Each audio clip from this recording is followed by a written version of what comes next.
Hello and welcome. Today, in this conversation, we have a special guest, Israel's ambassador to India, Mr. Reuven Azar. We'll try and have a conversation on the prevailing situation in the West Asia. Ambassador Azar, welcome in PTI and thank you for coming here. Thank you, Shuja, for inviting me. So, we would like to begin with the current situation in, the West Asia, particularly between Israel and Iran. Could you try and explain to our viewers what were the reasons as to why Israel took the action against Iran? Did Israel have definitive evidence about the Iranian nuclear program being an immediate threat? Absolutely.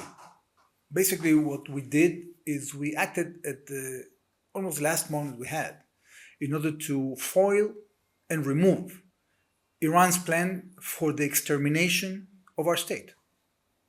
Iran has built in the last 30 years a strategy that would allow it to annihilate the state of Israel.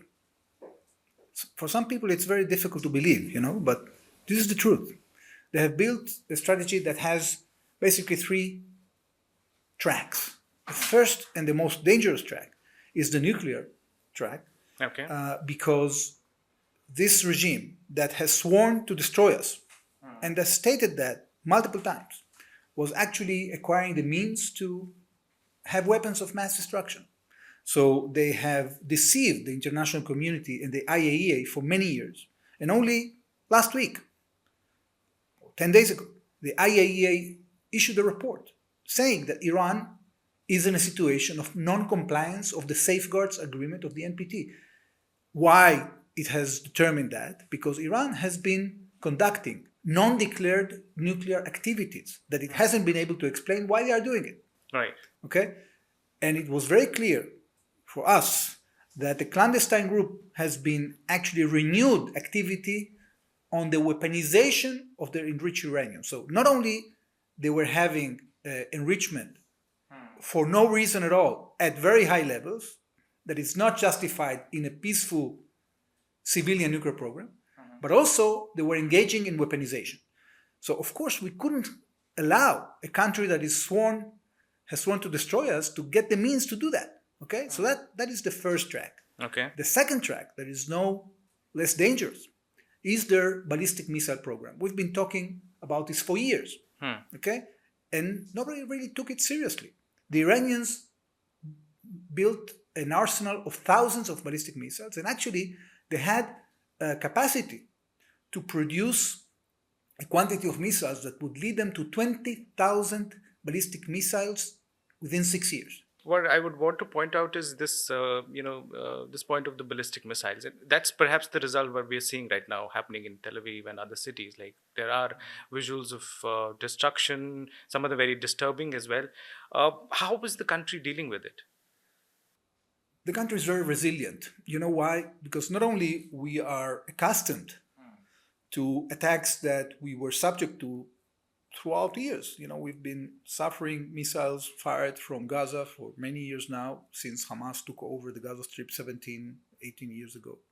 We've been suffering from rockets and missiles coming from Lebanon, because Hezbollah was having the biggest stockpile of rockets and missiles in the world.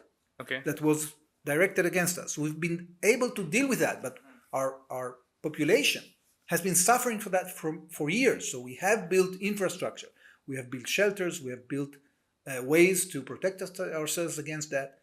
And now with these ballistic missiles, it's not that we are welcome. On the contrary, this is devastating. But we have created the tools, first of all, to bring down the numbers of missiles that are being fired at us, because they were planning to fire barrages of hundreds of missiles, and thanks to the operation of our defense forces, we've been able to diminish the number of missiles that are being shot. In addition, our air defense systems are basically targeting most of the missiles before they arrive. Unfortunately, a small percentage of the missiles are hitting our urban centers, and the result is very unfortunate. We have 24 dead, we have hundreds of wounded, we have damage in billions of shekels, but the public is more united than ever. Okay, Mr. Rubin, Israel has always been, wanting that Iran abandon its nuclear program. But there's also a lot of commentary suggesting that Israel has never, has acknowledged its own nuclear capabilities. How do you react to that criticism? Well, first of all, we have stated that Israel will not be the first country to introduce nuclear weapons into the Middle East. But, you know, this is the difference is really staggering because Israel hasn't threatened any country with annihilation. You have a situation here that you have the most extreme Islamic radical ideological regime in the world acquiring the most destructive weapons. In any security, there are several nuclear countries in the world, declared nuclear countries. They are not perceived a threat. And you know why? Because they are not calling to annihilate other countries. And they don't have this aggressive policy I was talking about before. So we have to be very cautious with countries that have radical ideologies, and especially with countries that are deceiving the international community time and again.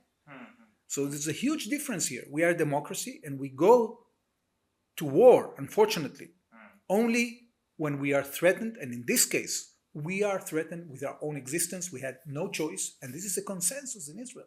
It comes from all the parties that we have to take action because we want to survive. Let's talk about the United States. It has not directly, been part of the military conflict yet. What are Israel's expectations from US? Well, first of all, we are very grateful to the United States because it has given us the assistance that we need, first of all, to defend ourselves by ourselves. And this, by the way, has been, a principle that we have withheld for years. Israel is defending itself by ourselves, and we are not expecting others to defend us. So as much as we are appreciative to the American assistance, we are not expecting America to fight wars for us. And therefore, whatever the United States decides to do and President Trump decides to do, is going to be according to American interests and American national interests. So we are coordinated with them. We are getting not only their military, but also their political and moral support, and that's very important. But we are not requesting others to come to our defense. We are defending ourselves. In terms of working with US, has it been easier working with Donald Trump, President Trump, vis-a-vis the administration that was before? We've been working with all administrations because the United States is not only the biggest ally of Israel, but it's really our friend. And we share values and we share interests. And sometimes, this doesn't mean that we will agree on everything. There were administrations in which we found it harder to see things eye to eye. Sometimes we had differences. So even with the Biden administration that we had differences, we still enjoyed very generous assistance for which we are very grateful. I think that with the Trump administration, our worldview is more in alignment, especially when it comes to dealing with its rogue elements, like the Iranians.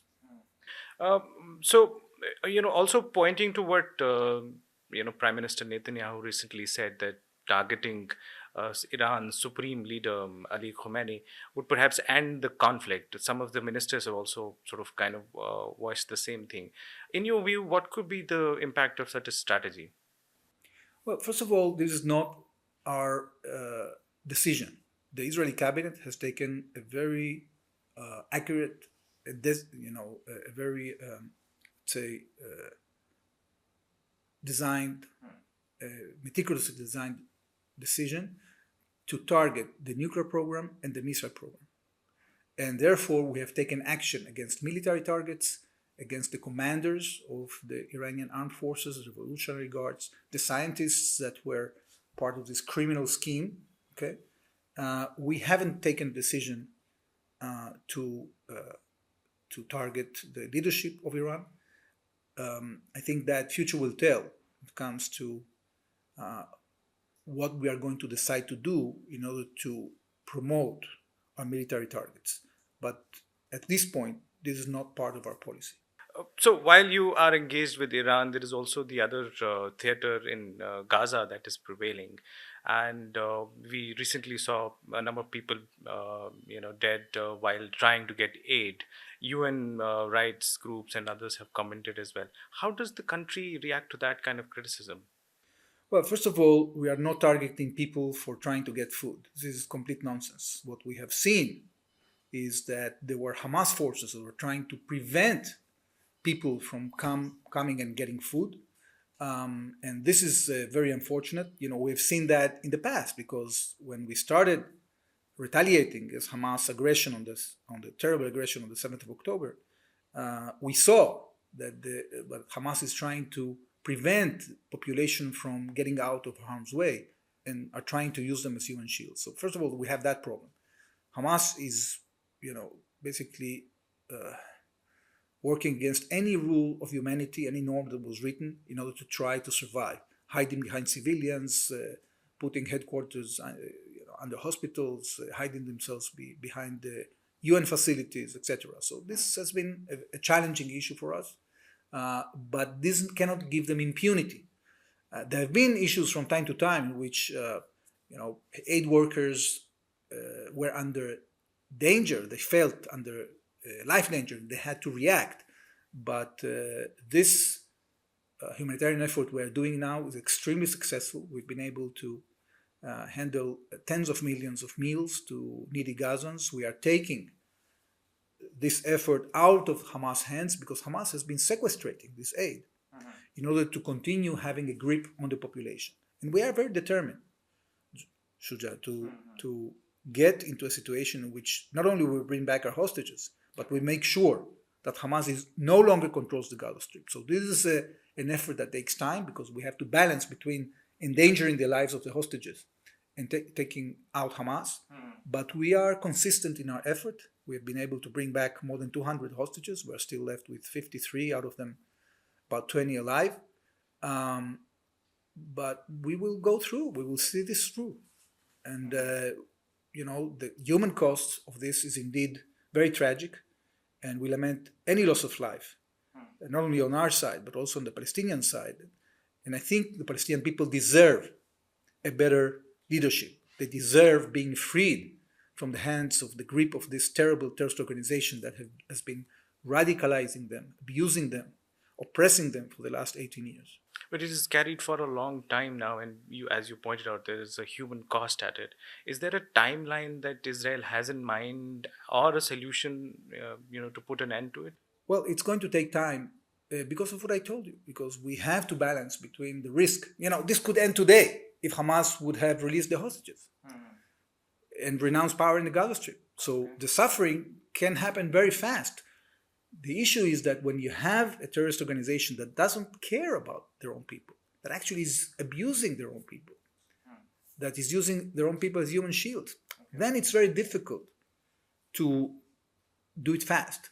It takes time. We cannot commit to a timeline because at the end of the day, if we stop being stubborn about this and we allow Hamas to stay in the Gaza Strip, they will rearm, regroup, as they have stated, by the way. It's not just a guess, to launch another 7th of October again. So, the Israeli public, as much as it didn't want to invade Gaza Strip, because we left the Gaza Strip completely in 2005, and we don't want to control Palestinians there. We had no choice but to enter because we were time and again attacked by this terrorist organization. So it's a hard situation. It's, very challenging, but we have to see it through. Closer home, there is, a lot of worry of course, because of the situation there about foreign nationals of all countries, but particularly about Indians. How is Israel helping or assisting in evacuation of the foreign nationals? We are in constant contact with MEA on all subjects that have to do with evacuation of civilians. We've been cooperating in this since the beginning of the war. And this cooperation continues. We have open channels, and whatever message we get from the Indian government, we take it very seriously in order to make sure that all Indian citizens are safe. Do you see, or rather, what kind of role do you see India playing in de-escalating the situation, particularly between Iran and Israel? India is a force for good. Is a country that wants stability and needs stability in order to continue the very speedy development of your economy. It's something that we see positively, and we try to engage with that as much as we can. I believe that if we manage to defeat the radical forces, stability and prosperity could not only be restored, but India has a major role to play in our region because it brings with it a lot of opportunities for development and prosperity. Okay. The whole issue of connectivity between Asia and Europe that can pass through the Middle East. The extreme energy that is coming from this country in terms of workforce, in terms of initiatives, entrepreneurship, logistics, high tech.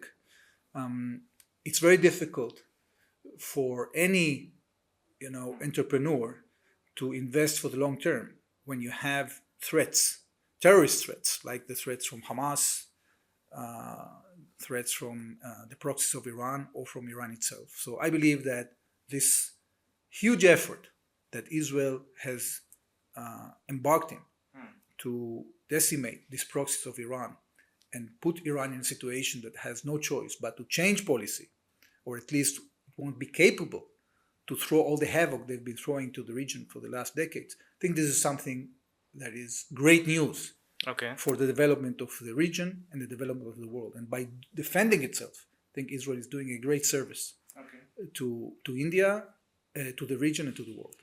Last couple of points. But India has had, diplomatically, it's had a neutral position between Iran and Israel. How do you see that unfolding? Well, India is not part of this conflict. And, as Israel is not part of the conflicts India has, but we share interests and we share values. And not only that, we cooperate to challenge those security threats, and we're doing it quite successfully.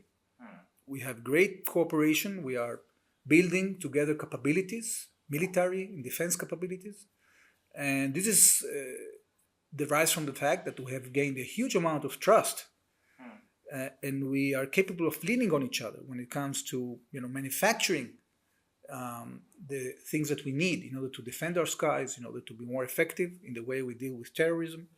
And this, I think, is a huge blessing for both countries. So last thing, in this whole thing, would you want to give our viewers, a sense whether Israel is also has plans of solving this diplomatically with Iran? Well, we've been trying to solve this diplomatically for the last 3 decades, Shuja. And there have been multiple stakeholders that have been engaging with the Iranian regime. Unfortunately, this was exploited by the Iranians to continue their campaign of destruction, of amassing of unconventional weapons of mass destruction. So we got to a juncture that we understood that if we don't take action, this is going to actually lead to our annihilation. Okay?